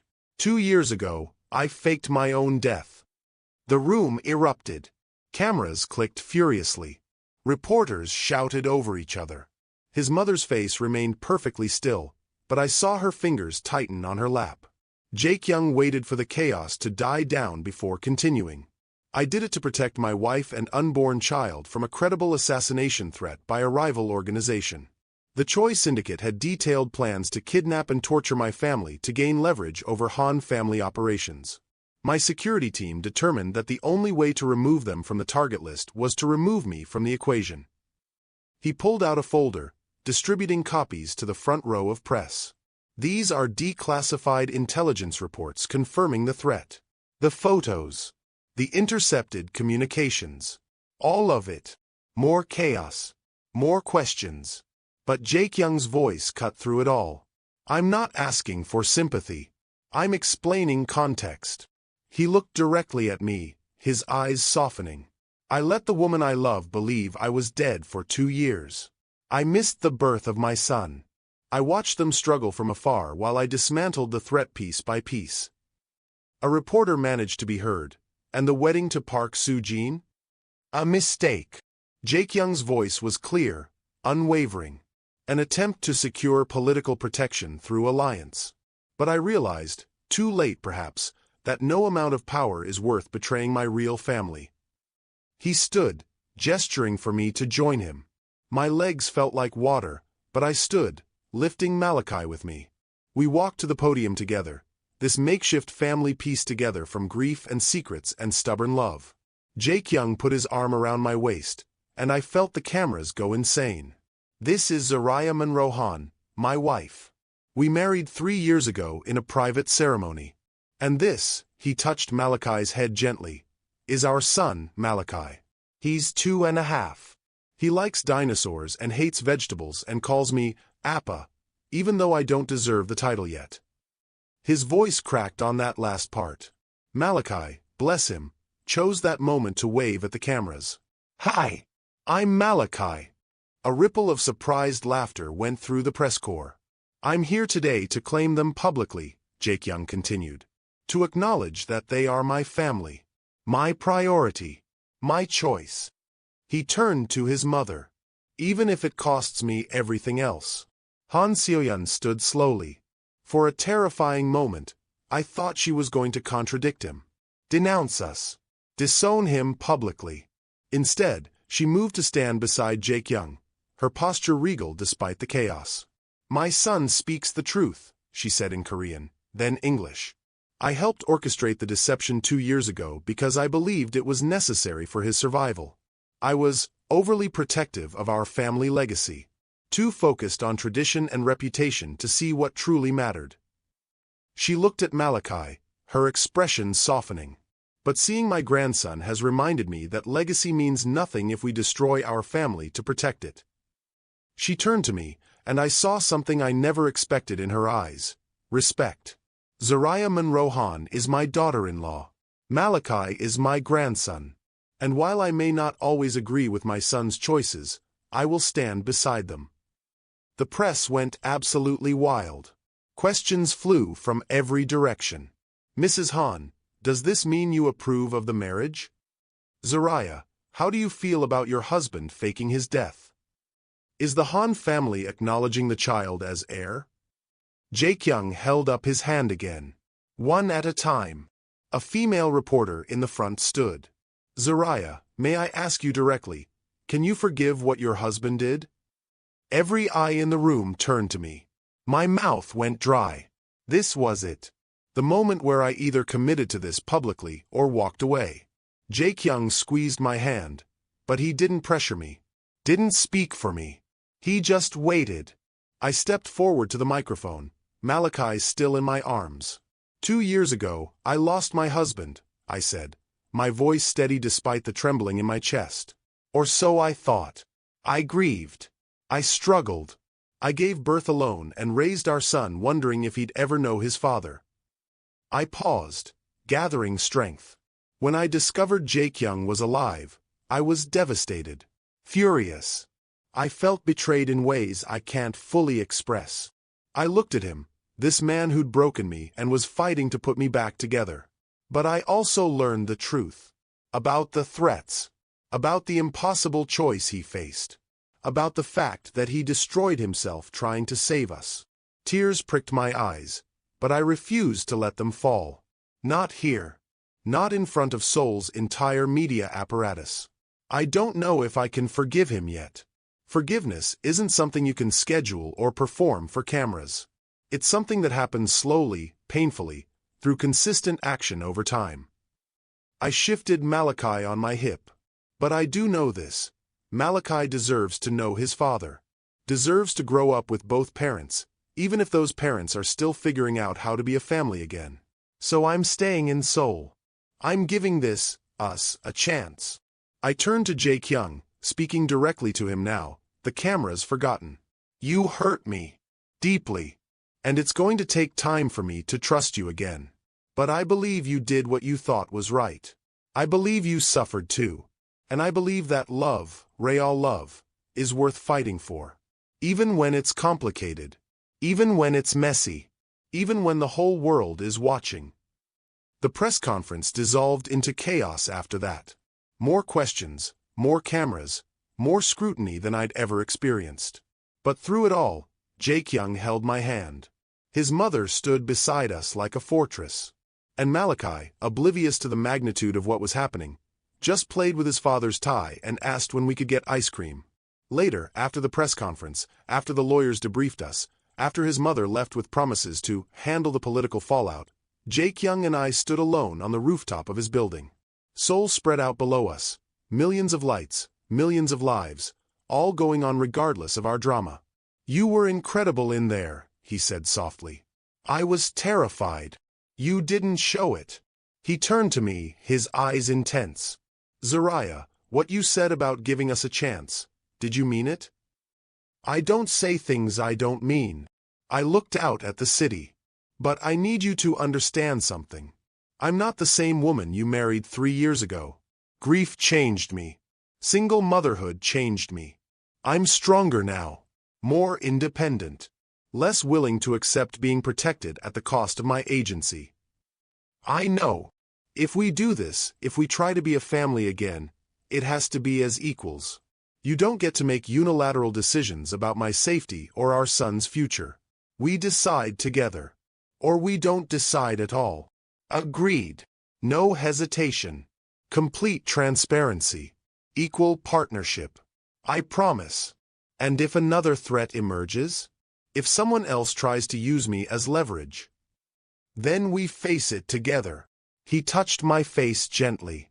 I won't lie to you again. I won't hide things. Even if I think I'm protecting you. You deserve the truth, always. I leaned into his touch, my eyes closing. This is going to be hard. I know. People are going to judge us. Talk about us. The gossip sites will have a field day. Let them. He pulled me closer. I choose you, Zariah. I choose us. Whatever the cost. And standing there on that rooftop, wrapped in my not-quite-dead husband's arms, with our son asleep back at the hotel and a second chance blooming between us, I made my choice too. Okay, I whispered. Let's try. His kiss was gentle, reverent, full of promise and apology and hope. But as we stood there, neither of us saw the photographer across the street, capturing our embrace, selling it to the highest bidder, setting in motion the next challenge we'd face. Because in Seoul's elite circles, forgiveness came with a price. And someone was about to collect. 6 months. That's how long it took for us to heal enough to stand at an altar together again. 6 months of family therapy. Of Jae-kyung proving through consistent action that he meant every promise. Of Malachi getting to know his father, really know him, through bedtime stories and park visits and the mundane magic of everyday life. 6 months of me learning to trust again. It wasn't easy. There were setbacks. Nights when the old grief resurfaced and I'd wake up angry at him for stealing 2 years we'd never get back. Days when he'd make a decision without consulting me and I'd have to remind him, sharply, that we were partners now, not protector and protected. But slowly, painfully, beautifully, we rebuilt. And now, on a perfect October afternoon, we were getting married. Again. For real this time. The venue was a private garden in Bukshin Hanok village. Traditional Korean architecture surrounded by autumn colors so vibrant they looked painted. We'd chosen it together, this space that honored his heritage while leaving room for mine. I stood in the bridal suite, staring at my reflection. My dress was a fusion, a white silk gown with delicate Korean embroidery along the hem and African Kent cloth woven into the bodice. My hair was natural, styled in elegant twists adorned with small white flowers. My makeup artist had given me a soft, glowing look that somehow made me look both powerful and vulnerable. I looked like myself. Finally, completely, unapologetically myself. You're beautiful, baby. My mother stood behind me, tears already streaming down her face. She'd flown in from Chicago with my father, both of them cautiously supportive of this second chance I was taking. I'm terrified, I admitted. That's how you know it's real. She squeezed my shoulders. First wedding, you were brave but naive. This time, you're going in with your eyes open. That takes a different kind of courage. What if it doesn't work? What if it does? She turned me to face her. Zariah, I've watched you and Jaekyung these past 6 months. I've seen how hard he's working to earn you back. I've seen how you're not letting him off easy, but you're also not holding the past so tight you can't move forward. He broke my heart, Mama. And he's spending his life putting it back together. She wiped my tears carefully. That's all any of us can ask for. Someone who'll do the work. Who'll show up every day and choose love over ego. A knock at the door. Han Seo-yun entered, elegant in a traditional hanbok of deep burgundy. My mother stiffened slightly. They'd met, but the relationship was still delicate. But Seo-yun bowed respectfully. May I speak with Zariah? Privately. My mother looked at me. I nodded. After she left, Seo-yun and I stood in awkward silence. I brought you something. She held out a small silk box. It belonged to my mother-in-law, Jaekyung's grandmother. Inside was a delicate jade bracelet, the stone so pale it was almost translucent. I can't accept this. You can. You must. She took the bracelet out, fastening it around my wrist with surprisingly gentle hands. In our tradition, the matriarch passes this to her son's bride. I should have given it to you 3 years ago when you first married. I was too proud, too stubborn, too focused on what I thought was right instead of what actually mattered. Her voice caught, just barely. I failed you then. I won't fail you now. She stepped back, studying me with those sharp eyes. You're stronger than I gave you credit for. You've proven yourself time and again. And more importantly, you've made my son whole again. Tears blurred my vision. He made himself whole. I just chose to be there while he did. That's what love is. She smiled, small but genuine. Choosing to be there. Even when it's hard. Especially when it's hard. She moved toward the door, then paused. Thank you, Zariah, for giving my family a second chance. For bringing my grandson into my life. For reminding me that some traditions need to change if we want to survive. After she left, I stood there holding my wrist, feeling the cool jade against my skin. A symbol of acceptance. Of family. Of belonging. The ceremony was everything our first wedding wasn't. Public. Joyful. Full of people who actually wanted to be there. My family sat on one side, Chicago relatives who'd made the journey, colleagues from the gallery, friends I'd made during my time in Seoul. Jaekyung's side held his mother, business associates who'd become genuine friends, and surprisingly, even Park Soo-jin. She'd reached out 2 months ago, apologizing for her part in the disaster. We'd had coffee, talked honestly, and she'd admitted she'd known the marriage was political theater. That she'd been relieved when Jaekyung called it off. You saved us both, she'd said. From a life of pretending. Now she sat in the third row, smiling genuinely as she watched. The ceremony itself was a blend, a Korean officiant and an African-American pastor co-presiding. Traditional bows mixed with exchanged vows. Korean drums and gospel choir singing in harmony. It was chaotic and beautiful and perfectly us. Malachi was the ring-bearer, taking his job very seriously in his tiny hanbok. He walked down the aisle with such concentration, holding the pillow carefully, that the entire audience cooed. Then the music changed.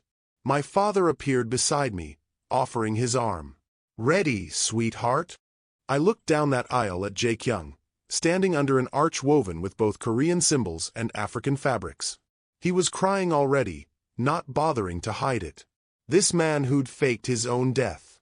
Who'd destroyed us to save us. Who'd spent 6 months proving he deserved a second chance. He looked at me like I was his entire world. Yeah, Daddy, I whispered. I'm ready. The walk down the aisle felt eternal and instantaneous all at once. When I reached Jaekyung, he took my hands in his grip tight. You came, he whispered. I said I would. People say a lot of things they don't mean. I smiled, remembering he'd said the exact same thing at our first dinner 3 years ago. Good thing I always mean what I say. The ceremony was a blur of words and promises and tears. But when it came time for our vows, the personal ones we'd written ourselves, the world came into sharp focus. Jake Young went first, his voice steady despite the emotion. Zariah, I stand before you today not as a perfect man, but as a man who's learned that love requires honesty above all else. I failed you. I hurt you. I stole time we can never get back. He took a shaking breath. But I promise you, from this day forward, complete transparency, equal partnership, and the knowledge that you are my choice, every day, for the rest of my life. I will never again choose protection over partnership. I will never make decisions about our family without you.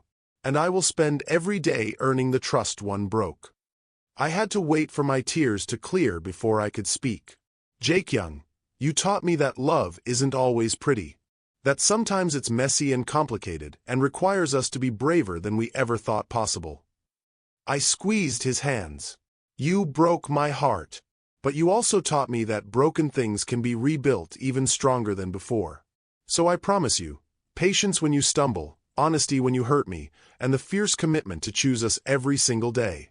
Not because it's easy, but because you're worth fighting for. I now pronounce you husband and wife, the officiant said in Korean, then English. Again. This time in the light. Jake Young kissed me like a man who'd been granted a miracle.